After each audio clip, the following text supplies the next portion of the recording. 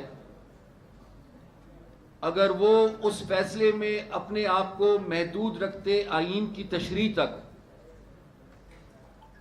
اور آئین کو ری رائٹ نہ کرتے، تو شاید پنجاب کی اسمبلی آج بھی برقرار رہتی، اور اگر پنجاب کی اسمبلی برقرار رہتی تو میں یقین سے کہہ سکتا ہوں کہ خیبر پختونخوا کی اسمبلی نے پھر تحلیل نہیں ہونا تھا۔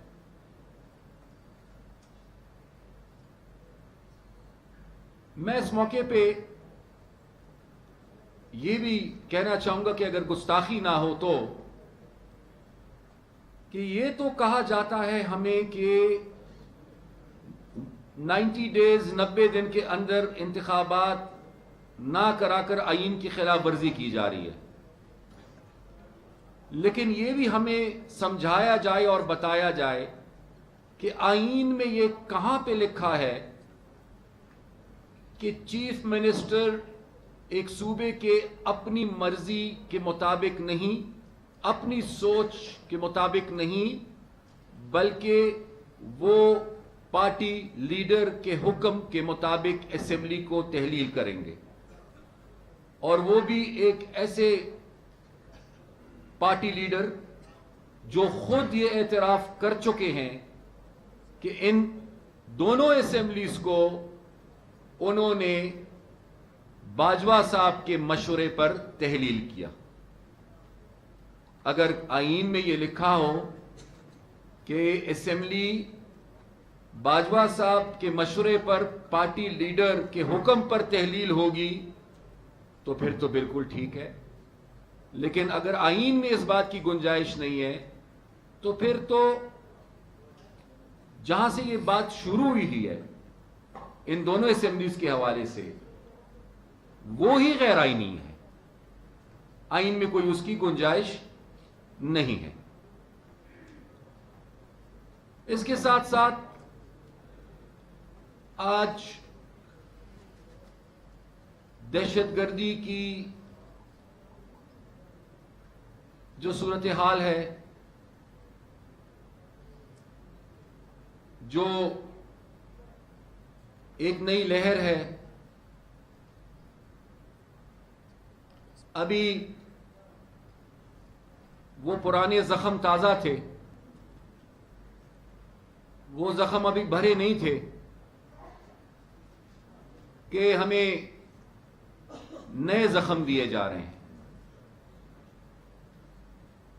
اور یہ صورتحال جو آج ہم دیکھ رہے ہیں، یہ کس کی وجہ سے؟ یہ ان کی وجہ سے جو مذاکرات کے نام پر دہشت گردوں کو واپس لے کر آئے،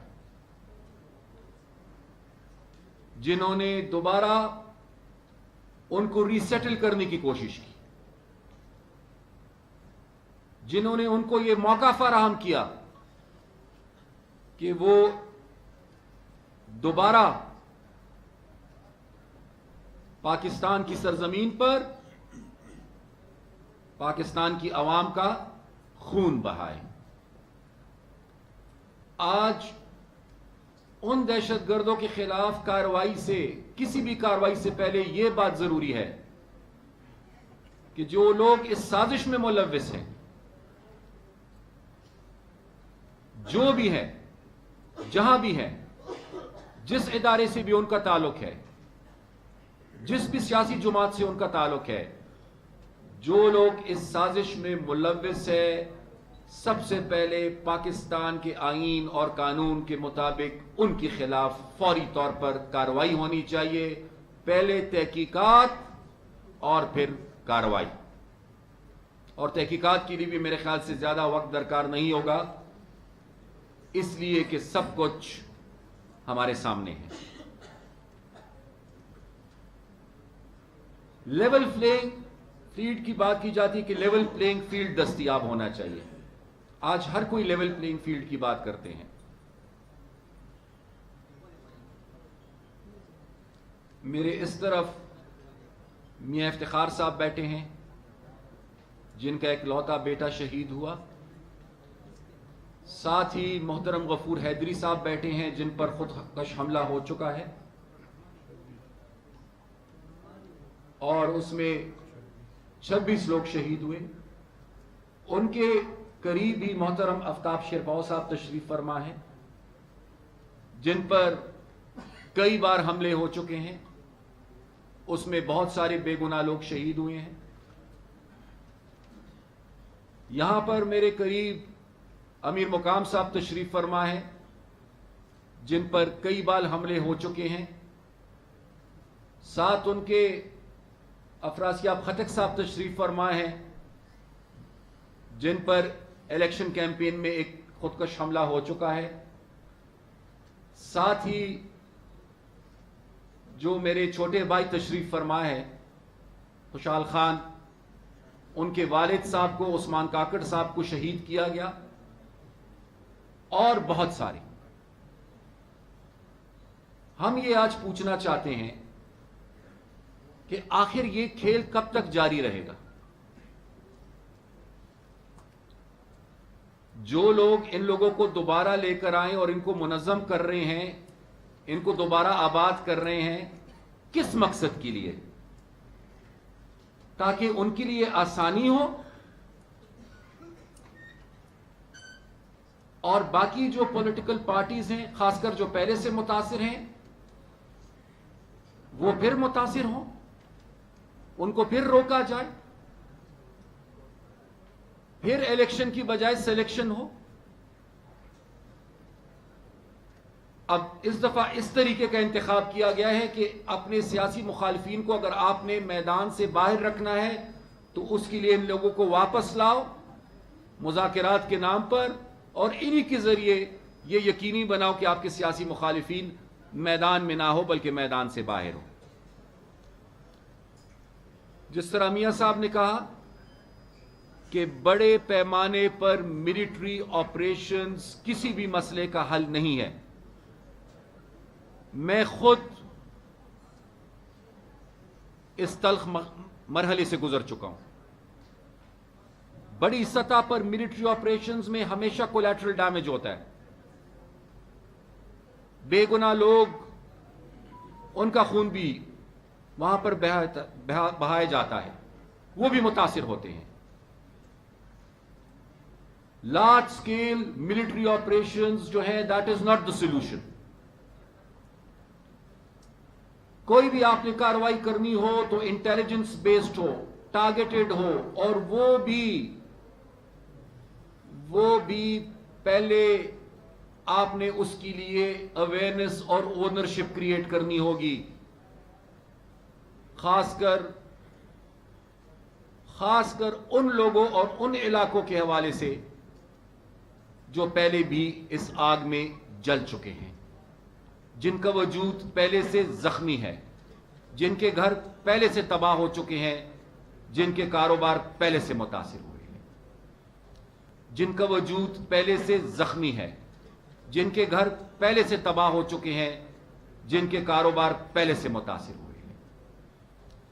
اور پھر وہی سوال اٹھتا ہے کہ ایک اور ملٹری آپریشن کی آخر ضرورت کیوں پڑی ہے, اور اگر ضرورت پڑ بھی گئی ہے تو جو لوگ اس کے لیے ذمہ دار ہیں پہلے ان کے خلاف کارروائی کریں. نیشنل ایکشن پلان, آج تمام سیاسی قیادت نے متفق ہو کر یہ مطالبہ کیا ہے کہ نیشنل ایکشن پلان پر جو ایک متفقہ پلان تھا، مشاورت کے نتیجے میں بنا تھا غالباً 2014 میں، آج تک اس نیشنل ایکشن پلان پر 100% عمل درآمد کیوں نہیں ہوا؟ کس کی ذمہ داری تھی؟ کیوں نہیں ہوا؟ اور اگر نہیں ہوا تو آج کتنی بڑی قیمت ہم ادا کر رہے ہیں اس کے لیے؟ اور یہ ہمارا مطالبہ ہے کہ نیشنل ایکشن پلان پر عمل درآمد ہونا چاہیے۔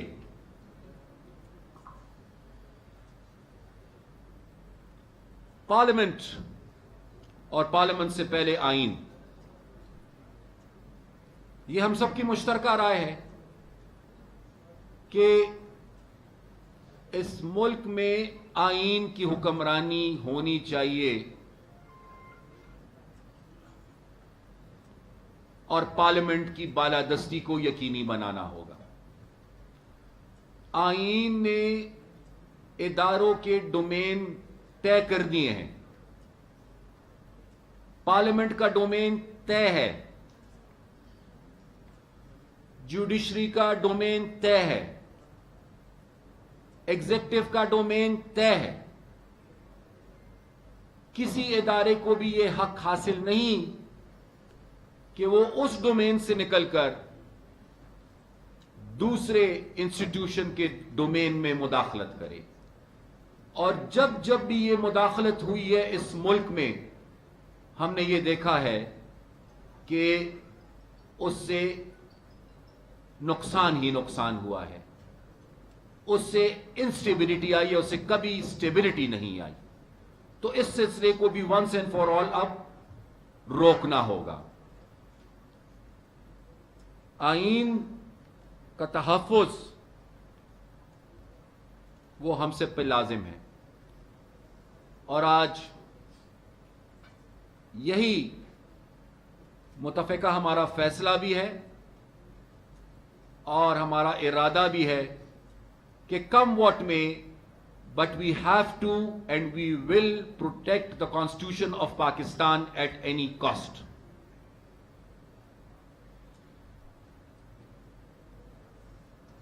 آج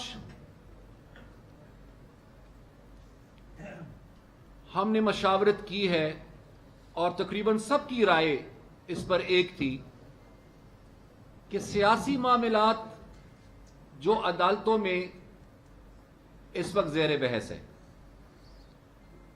سیاسی معاملات کو عدالتوں میں لے جایا گیا ہے۔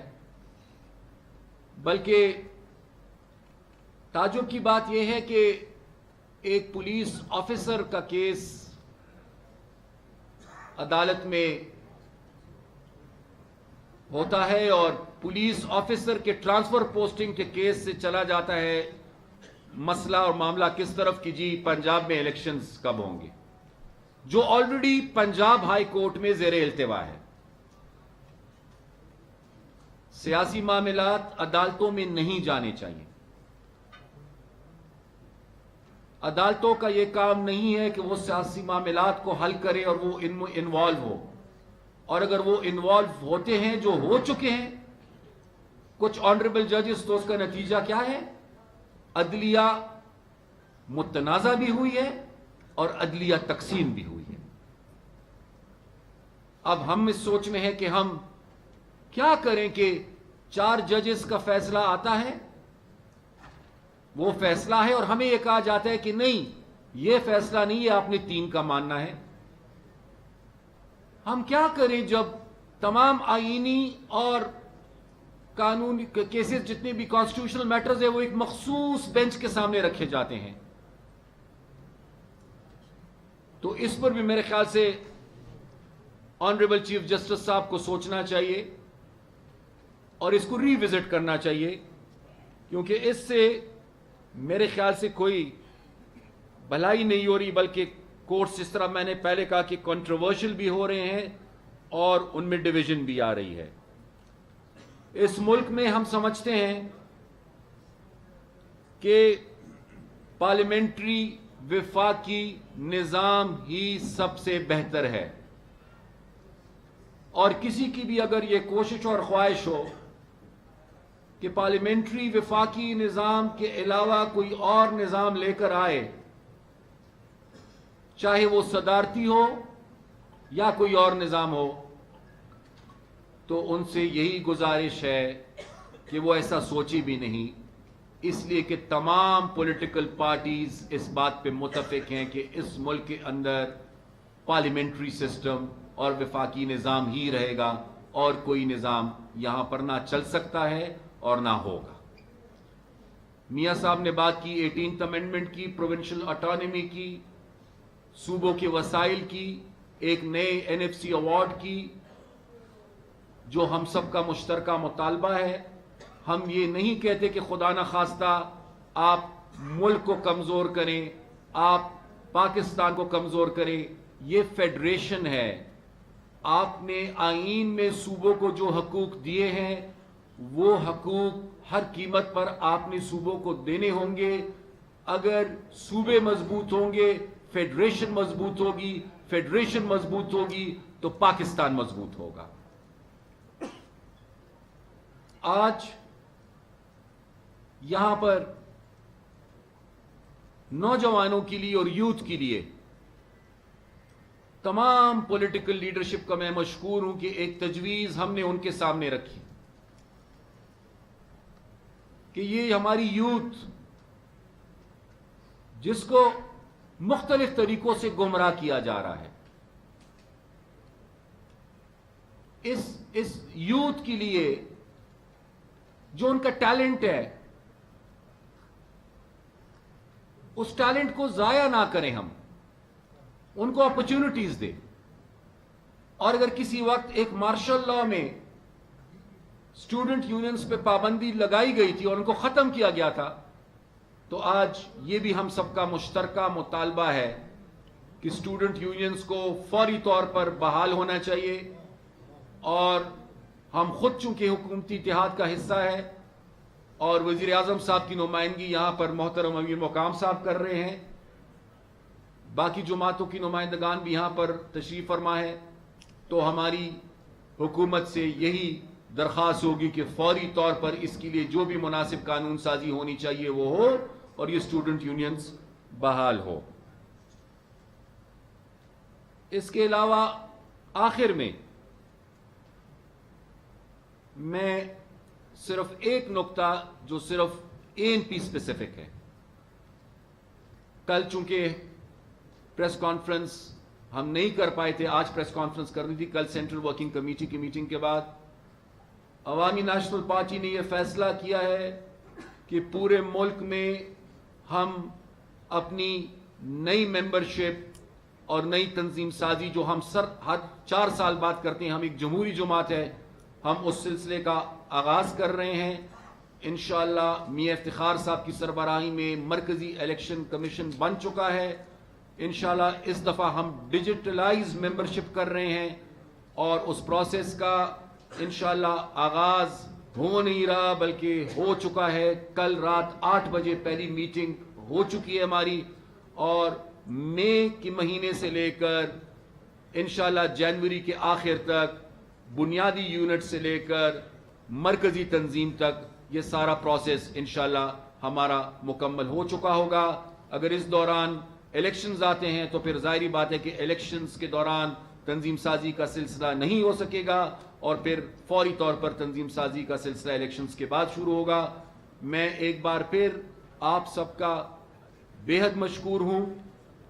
اگر مجھ سے کوئی سوال ہے تو میں بھی حاضر ہوں، لیکن چونکہ یہاں پر باقی پولیٹیکل لیڈرشپ بھی تشریف فرما ہے جو اس وقت تک تشریف فرما ہے، ان سے اگر کوئی آپ کا سوال ہو تو ظاہری بات ہے وہ بھی تشریف فرما ہے۔ اگر آپ کوئی سوال ہو تو میں میاں افتخار صاحب سے کہوں گا کہ وہ کنڈکٹ کر لے اس کو۔ ایسے دیکھیں، میرے خیال سے اگر میاں صاحب کو کنڈکٹ کرنے دے،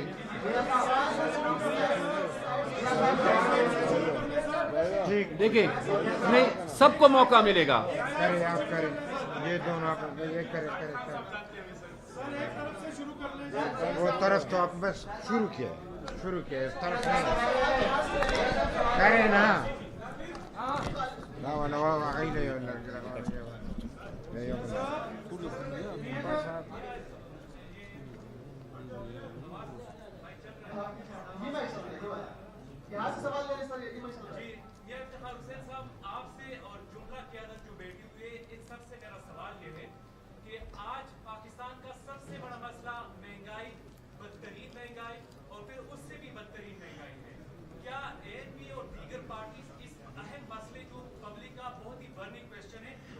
بھی کوئی آل پارٹیز کانفرنس کرنے جا رہے ہیں؟ شکریہ.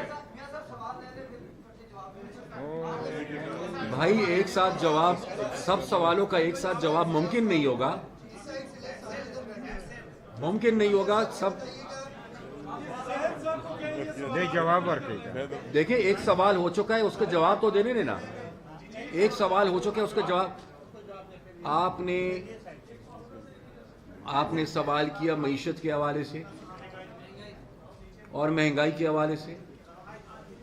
اس میں کوئی شک نہیں کہ اس وقت جتنی مہنگائی ہے شاید پاکستان کی تاریخ میں اتنی مہنگائی کبھی نہیں تھی. اس میں کوئی شک نہیں کہ اس وقت ہمارا انفلیشن ریٹ جو ہے وہ پاکستان کی تاریخ کی بلند ترین سطح پر ہے. اس میں کوئی شک نہیں کہ صرف غریب ہی متاثر نہیں ہوا بلکہ اب تو لوور مڈل کلاس اور اپر مڈل کلاس بھی متاثر ہوئے ہیں. اس میں کوئی شک نہیں. پچھلے 1 سال اور 6 ماہ یعنی 18 مہینے سے یہ حکومت ہے،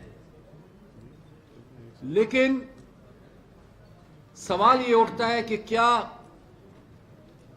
یہ سب کچھ اس حکومت کا کیا ہوا ہے یا کوئی اور بھی اس کے لیے ذمہ دار ہے؟ 2018 سے لے کر 2022 تک کون سی حکومت تھی جس نے پاکستان کی تاریخ کے سب سے زیادہ اور سب سے مہنگے قرضے لیے ہیں؟ کون سی حکومت تھی جس نے پہلے IMF کی شرائط کو مانا اور پھر اپنی شرائط کے لیے، اپنی سیاست کے لیے پھر IMF کے پروگرام سے اس کی خلاف ورزی کی؟ کون تھے وہ جنہوں نے میاں محمد نواز شریف کو ڈسکوالیفائی کرایا؟ اکانومی اور مہنگائی، میاں نواز شریف صاحب کے وقت میں کیا صورتحال تھی؟ اس لیے میں سمجھتا ہوں کہ ہم سب بھی ذمہ دار ہیں اور ہم اس ذمہ داری سے منہ نہیں موڑ سکتے. ہر قیمت پر معیشت کو بہتری کی طرف لے جانا ہوگا، لوگوں کو ریلیف دینا ہوگا. اگر نہیں دیں گے یہ ہماری ناکامی ہوگی. لیکن صرف اکیلے یہ حکومت رسپانسبل نہیں ہے، اس سے پہلے حکومت جو تھی وہ زیادہ رسپانسبل ہے. اور اگر آپ دیکھیں تو اس میں ہم نے بات کی ہے میثاق جمہوریت کی، معاشی استحکام کی. اسی کی ضرورت ہے کہ چارٹر آف اکانومی ہو، لیکن چارٹر آف اکانومی ایک پارٹی اکیلے نہیں کر سکتی، تمام پولیٹیکل پارٹیز کو مل کر کرنا ہے. آپ کریں. ٹھیک کرے مودی صاحب میرا 2 پارٹ کوسچن ہے. آپ نے آخر میں تھوڑا سا جواب دینے کی کوشش کی ہے. اس وقت مختلف سروس کے مطابق پاکستان تحریک انصاف ملک کی سب سے بڑی پارٹی ہے. اگر اس کو سب سے بڑی پارٹی آپ تسلیم نہیں بھی کرتے تو وہ پاکستان کی ایک بڑی پولیٹیکل پارٹی ہے. اور آپ جتنے لوگ بیٹھے ہیں you are part and parcel of the government. آپ یار آپ سے پوچھ کے تو نہیں کروں گا جی سر. میرا آپ سے سوال یہ ہے کہ کیا آپ جس میثاق معیشت کی بات کر رہے ہیں وہ تو آپ پہلے ہی بیٹھے ہوئے ہیں، وہ کس سے آپ وہ میثاق معیشت کریں گے؟ کیونکہ جو سب سے بڑی یا بڑی پولیٹیکل پارٹی ہے وہ تو آپ کے ساتھ بیٹھنا پسند ہی نہیں کر رہی ہے. دیکھیں میں تو ان کے ساتھ بیٹھنا پسند کرتا ہوں اور بیٹھنے کے لیے تیار ہوں، اپنی خاطر نہیں، اس ملک کی خاطر. اپنی خاطر نہیں، معیشت کی خاطر. اپنی خاطر نہیں، اس ملک کی عوام کی خاطر جو اس وقت جن کا برا حال ہے. اب وہ اگر اپنی انا میں کہوں، کیا اس کو میں کہوں، اگر وہ ہمارے ساتھ بیٹھنا پسند نہیں کرتے تو میں کیا کروں؟ میں نے تو آج بھی یہ کوشش کی کہ وہ یہاں پر آئے. اور اگر میثاق معیشت کے حوالے سے کوئی کوشش ہوتی ہے اس کے بعد تو ہماری پھر بھی کوشش ہوگی کہ وہ آ کر بیٹھے ہمارے ساتھ اس ملک کی خاطر. لیکن آپ سے میری یہ گزارش ہوگی کہ جب بھی آپ کو موقع ملے، ہم سے تو آپ نے سوال کر لیا، گزارش یہ ہوگی